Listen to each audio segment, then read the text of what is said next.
Պարոն Դավիթյան, մենք քննարկում ենք 2013 թվականի բյուջեի կատարողականը եւ այն ժամանակ ես ձեզ հարց տվեցի, թե ինչու Երևանի քաղաքապետ Տարոն Մարգարյանը հերթական անգամ չի ներկայացել կատարողականի քննարկումներին, չնայած ազգային ժողովի նախագահի որոշումի մեջ նրա անունն է հիշատակված որպես զեկուցող։ Դուք ասացիք, որ Տարոն Մարգարյանը գտնվում է Սանկտ Պետերբուրգում գործուղման մեջ, բայց նիստից հետո պարզվեց, եւ դա Երևանի քաղաքապետարանի պաշտոնական կայքում էր տեղադրված այդ տեղեկատվությունը, որ Տարոն Մարգարյանը ոչ միայն Երևանում է, այլև այդ օրը վարել է Երևանի ավագանու նիստը, ընդ որում մեր հանձնաժողովի նիստից առաջ, ընդունել է երիտասարդական խորհրդարանի ներկայացուցիչներին, մինչդեռ դուք պնդում էիք, որ Տարոն Մարգարյանը Երևանում չէ եւ նույնիսկ Գագիկ Մինասյանը Տարոն Մարգարյանի աշխատակազմի ղեկավարի, թե ինչ որ այլ պաշտոնյայի անունից նամակ կարդաց, որ Տարոն Մարգարյանը քաղաքում չէ։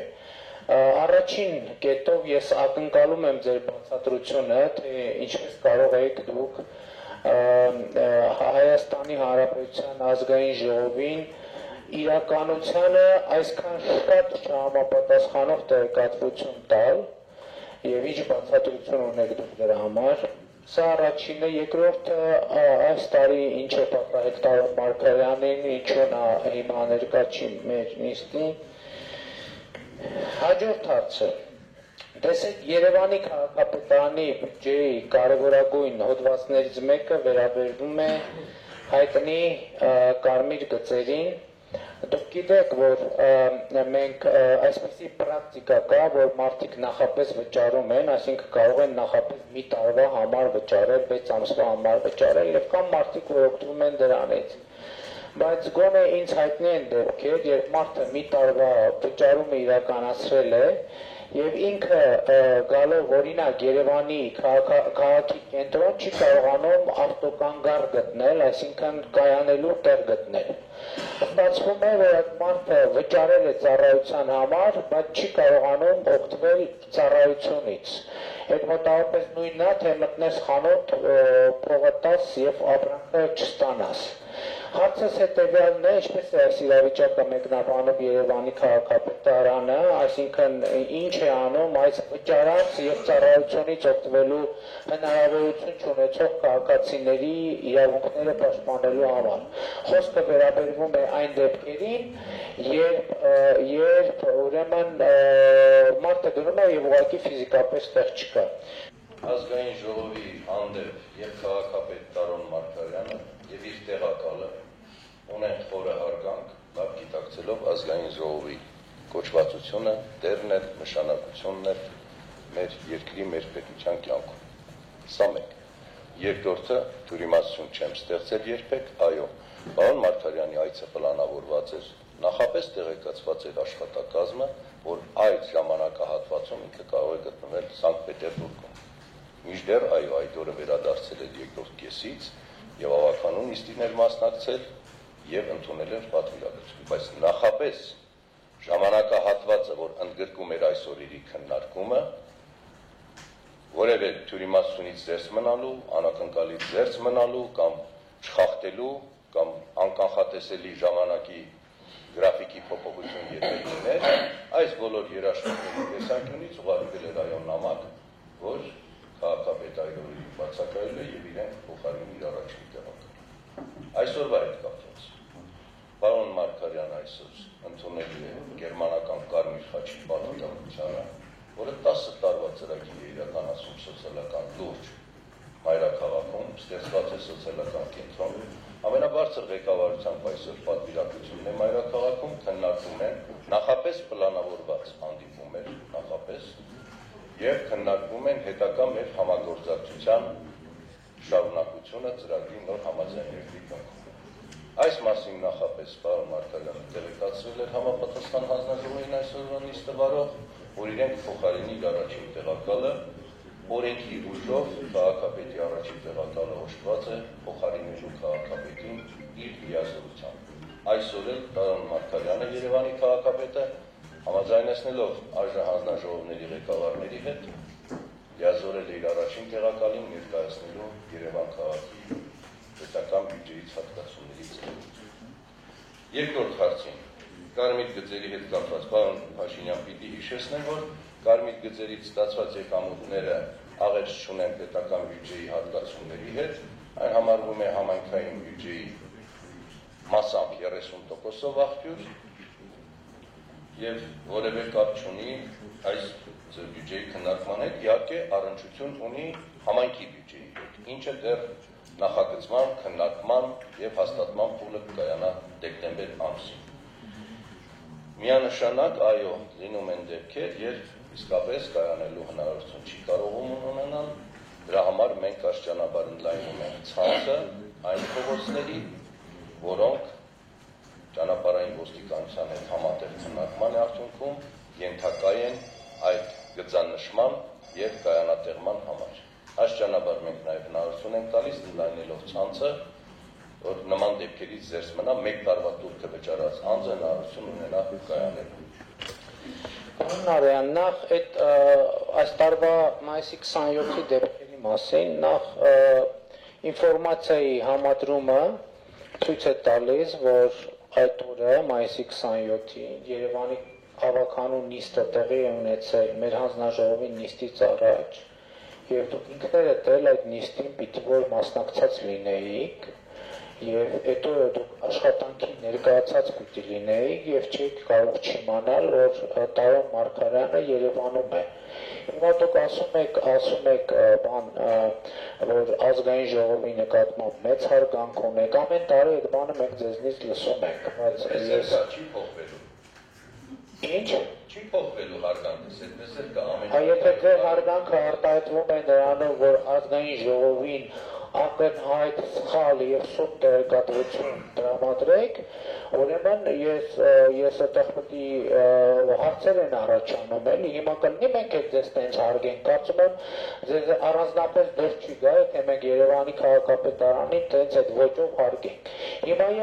բայց խնդիրը հարգանքի մասին չի, խնդիրը հետևյալի մասին է, դուք ես ասում եմ սխալ տեղեկատվություն եք տվել, չեմ ուզում կոպիտ ասել սուտ տեղեկատվություն եք տվել, դուք փոխանակ բացատրեք կամ չգիտեք, գոնե ասեք ցավում եմ կամ չգիտեմ, կներեք կամ սենց է եղել, ասում եք ես հարգում եմ ձեզ։ Եթե տենց է անեց եմ ձեզ հարգում եւ ընդհանրապես Հայաստանի Հանրապետության ողջ իշխանությանը ուղղակի չեք պատկերացնի, էլի, բայց ես կոնկրետ հարց եմ տալիս եւ կոնկրետ պատասխան եմ ակնկալում։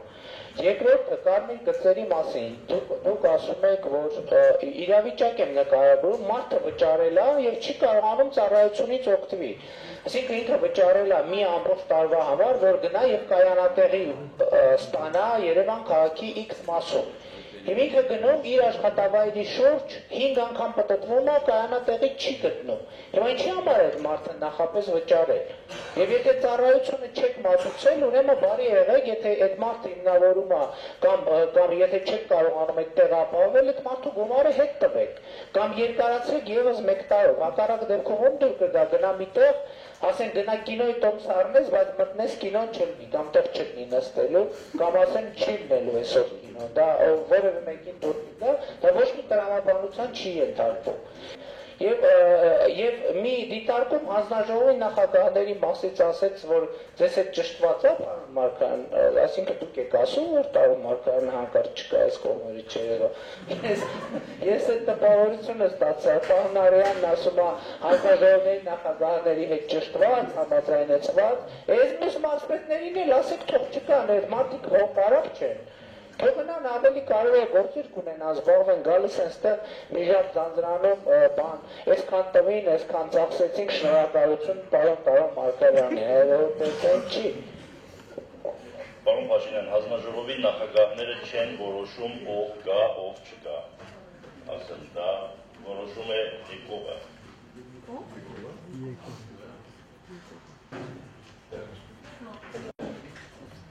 Որոշումը այո Երևանի քաղաքապետն է, առաջին տեղակալը լիազորված իրավունք իրեն փոխարեն է վերջ։ Առաջի հարցին հետ տվեցի սպառիչ պատասխան։ Գործունեության հետ, բայց ուզում եմ հասկանալ դուք այսօր ինչու եք եկել ազգային ժողով, այսինքն Երևանի նախապետը ասաց, որ տարում Մարգարյանը չի եկել, որովհետև Կարմիր խաչից պատվիրակություն կա ընդունում է։ Նկատի ունեմ այսօր Բարապետ եղել դրա համար եկեք այստեղ, այսինքն մարդ չկար, որ ընդունեին, հանդիպեիք, ասենք, գյուղապետ, Կարմիր խաչ կամ ինչ-որ ընդհանրապես, որ այսօր մարզպետարանում մնայիք ծանձրույթից պիտի չեմ ուզում ասել մեռնեիք, բայց ասենք ծանձրույթից պիտի ինչ-որ ձեր ինքնազգացողությունը վատանար, նկատում եմ, եթե Կարմիր խաչից մարդը գալիս, այստեղ ուրեմն չեն գալիս, նշանակում է մեր մարզպետները պարապ են, բան չունեն անելու, ուզած եկել են այստեղ, որ ճիշտ եմ հասկանում իրավիճակը։ Շնորհակալություն։ Պարոն Փաշինյան, իհարկե հեռուստատեսության շատ եք հետևում ձեր ելույթներին, բայց նաև ցանկություն կա, որ անմիջապես շփվենք ձեր հետ, դրա համար ամեն ինչ անում ենք, որպեսզի այսօրվա քննարկմանը կամ մասնակցությունը։ Հարգելի գործընկերներ, ուրոքը, երևի զավեշտը պետք է վերջացնել, եւ դա վերաբերում է բոլոր ելույթ ունեցողներին։ Ինչ պետք է անել։ Զավեշտը պետք է վերջացնել։ Մենք բյուջե, չէ, դուք լսեք, հետո ես կավարտեմ, ձայն խնդրեք, կարող եք ձայն տակ խոսեք, որտեղ դուք ունեք մի հատ ելույթի եւ մի հատ արձագանքի իրավունք։ Հարգելի գործընկերներ, մենք քննարկում ենք 16 թվականի բյուջեի նախագիծը եւ խնդրում եմ հարցերը ինչքան էլ սուր լինեն, ինչքան էլ հետևական են, վերաբերեն միայն 16 թվականի բյուջեի նախագծին։ Եկեք հասկանանք, մենք կոչված ենք այստեղ մեր բյուջեն քննարկելու, որտեղ դրա արդյունքը մեկն է լինելու։ Մենք ընդունել ենք այդ բյուջեն։ Եվ շատ եմ խնդրում, իսկապես խնդրում եմ մեր բյուջետային քննարկումները, բայց այդ բյուջետային քննարկումների տրամադրության շրջանակներում։ Շնորհակալություն։ Նախ կարծում եմ, որ պարոն Այք հանձնաժողովի նախագահներ,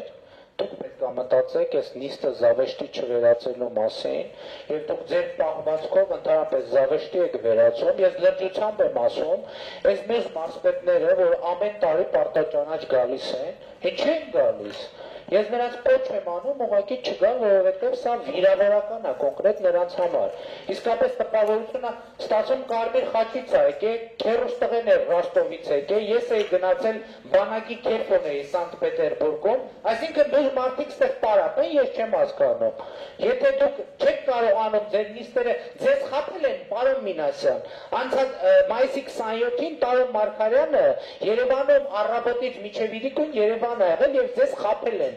Դուք ձեզ զավեշտալի վիճակում եք դնում, մի հատ էլ խոսում եք զավեշտի մասին, եթե ուզում եք զավեշտից դուրս գալ այս ամեն ինչը, առաջինը հետևեք ձեր գործունեությանը եւ գործելակերպին։ Շնորհակալություն։ Շնորհակալ եմ, պարոն Գրիգորյան, պատասխանը։ Դա կանոնակարգվում է ամեն մի առույցի կանոնադրությամբ եւ ընդունված նորմերով։ Դա մենք չենք որոշում ով գա ով կա։ Եվ որևէ լիազորություն չունենք մարդուն բերենք, եթե նա չի եկել։ Այստեղ մենք եւ դուք նույն լիազորություններ ունենք, պարոն Փաշինյան։ Խնդրեմ, նպաստեք թող գա։ Նպաստում։ Հեսա մի հոգին արդեն եկել է։ Անցանք առաջ։ Շնորհակալություն, պարոն Գրիգորյան։ Ժողովի նախագահներ, մենք տեղեկատվություն ունենք մարզպետի բացակայության պատճառների մասին։ Ունեք։ Ես ներկայացրել եմ, պարոն Փաշինյան, որի սկզբան մեջ ներկայացրեցի, մարզպետը վատառողջ է, որի մասին տեղեկ է տարածքային կառավարման եւ արտակարգ իրավիճակների նախարարը եւ համաձայնությամբ ես եմ մասնակցում այդ քննարկումներին։ Շատ լավ, շնորհակալություն։ Ուրիշ հարցեր եթե չկա, կարծես թե չկա։ Շնորհակալություն։ Պարոն Խաչատրյան, հարցեր։ Նիկոլ Փաշինյան, խնդրեմ։ Շնորհակալություն։ Պարոն Խաչատրյան, 2014 թվականի հոկտեմբերի 8-ին դուք խորհրդակցություն եք անցկացրել, որը վերաբերվում է հացի գներին եւ մարզպետարանում տեղակայված մարզպետարանի կայքում տեղակայված տեղեկատվության համաձայն խոսքը վերաբերվել է հացի գները էժանացնելուն։ Դա 2014 թվականի հոկտեմբերի 8-ն է եւ այնտեղ նույնիսկ կոնկրետ թվային ցուցանիշներ կան, որ այդ խորհրդակցության արդյունքում ուրեմն հացի գները նվազել են։ Մենք սակայն 2015 թվականի փետրվարին ազգային վիճակագրական ծառայությունը հրապարակել է տվյալներ, որից պարզվում է, որ Հայաստանի մարզկենտրոններից ամենաթանկը հացը վաճառվում է Շունիկի մարզպետկապանում եւ ընդհանրապես մարզի հացի գները ավելի բարձր են, քան հանրապետությունում։ Դուք հաջորդ խորհրդակցություն այդ թեմայով անցկացրել եք 2015 թվականի հունվար ամսին, էլի ասվում է, որ որոշում է կայացրվել Քաջարան, Կապան, Գորի, Սիսիան քաղաքային համայնքներում հացի գները 40 դրամով էժանացնելու մասին։ Հետագայում սակայն մենք հիմա ունենք ազգային վիճակագրական ծառայության տվյալները, որ 2014 թվականի 15 թվականի սեպտեմբերին, 2015 թվականի սեպտեմբերի նկատմամբ հացի գները Սյունիքի մարզում աճել են, ընդ որում Սյունիքի մարզում հացի գների աճի տեմպը 17.5%-ով գերազանցում է հանրապետության մնացած մարզերում հացի գնի աճի տեմպերին։ Այսինքն հանրապետության ուրիշ մարզերում էլ կան հացի գների աճի ցուցանիշներ, բայց Սյունիքի մարզում այդ ցուցանիշը 17 աճի տեմպը 17.5%-ով գերազանցում է միջին հանրապետական ցուցանիշը։ Ինչով կբացատրեք սա, որ դուք մի կողմից ավետում եք մարդկանց, որ հացի գները նվազում են, բայց իրականությունը ցույց է տալիս, որ հացի գները աճում են, եւ ընդհանրապես եթե դժվար չէ բացատրեք, խնդրեմ, թե այդ ինչ մեխանիզմով է մարզպետը կարգավորում հացի գները, այսինքն պետական բյուջեից կամ որևէ այդտեղից սուբսիդավորվում է հացի գինը, թե ոչ։ Սա առաջին հարցը, այսինքն հարցերի առաջին բլոկը։ 2002 հարցը հետևյալն է, 2014 թվականին մենք բոլորս մեծ ուրախությամբ տեղեկացանք, որ դուք գիտական բուռն գործունեություն եք ծավալում եւ գրել եք պետական կառավարման հիմնահարցերը Սյունիքում հնագույն ժամանակներից մինչև մեր օրերը թեմայով դոկտորական ատենախոսություն եւ ստացել ուրեմն պատմապիսոփայության դոկտորի կոչում։ Իհարկե, այս առնչությունը ուղղակի կտեսնեք, պարոն Մարգարյան, մի շտապեք, մի անհանգստացեք, բոլոր կապերը կապացեք։ Ուրեմն եւ հետո իհարկե պարզվեց, որ դուք ոչ թե պատմապիսոփայության դոկտորի, այլ սխալմունք էր տեղի ունեցել, այլ պետական կառավարման փիլիսոփայության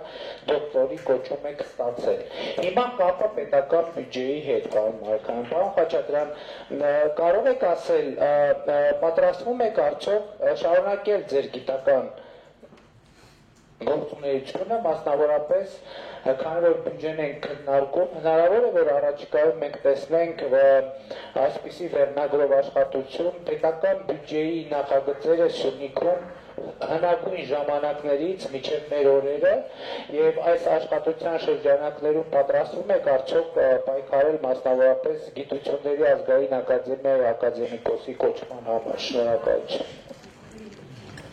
Պարոն Մաշինյան, քանի որ ձեր ուղղված հարցերը բազմակարգից դուրս են, ձեր հարցերը չի պատասխանում։ Ուրիշ հարցեր։ Արձագանքելու իրավունքն է։ Չի պատասխանը, ինչի արձագանքից, պարոն Փաշինյան։ Այսինքն եթե առաջարկում եք կտանքների ենթարկեն, որ ինքը մեր հարցերին ինչ նշանակում չի պատասխանի։ Դուք այսինքն համաձայն եք, որ իմ հարցերը վարման կարգից դուրս են, ինձ հետաքրքիր է պետական բյուջեի միջոցներից։ Պետական բյուջեի մեր 16 թվականի բյուջեի հետ այդքան կապված չէին մեր ասած, պարոն։ Այդ ճիշտ ասիկ, այդքան գուցե կապված չէին, բայց որ այդքան կապված չէին, նշանակում է չափով կապված էին։ Հիմա բայց մենք չենք ուզում իմանալ ոնց է որ մարզպետը հացի գները իջեցնում է, իսկ հացի գները բարձրանում են։ Այսինքն այստեղ պետական ոնց է մարզպետը հացի գները իջեցնում, պետական բյուջեի սուբսիդավորում, չի սուբսիդավորում։ Այդ ոնց է որ մնացած մարզերում հացի գինը չեն իջեցնում, բայց այնտեղ հացը ավելի էժան է, բայց այնտեղ որտեղ հացի գները իջեցնում են, հացի գինը արագ տեմպերով զարգանում է։ Եվ այդ չեմ ասում մնացած հարցերը ես հիմնավորեցի ուղիղ կապը պետական բյուջեի հետ։ Շատ լավ, շնորհակալություն։ պատասխանատու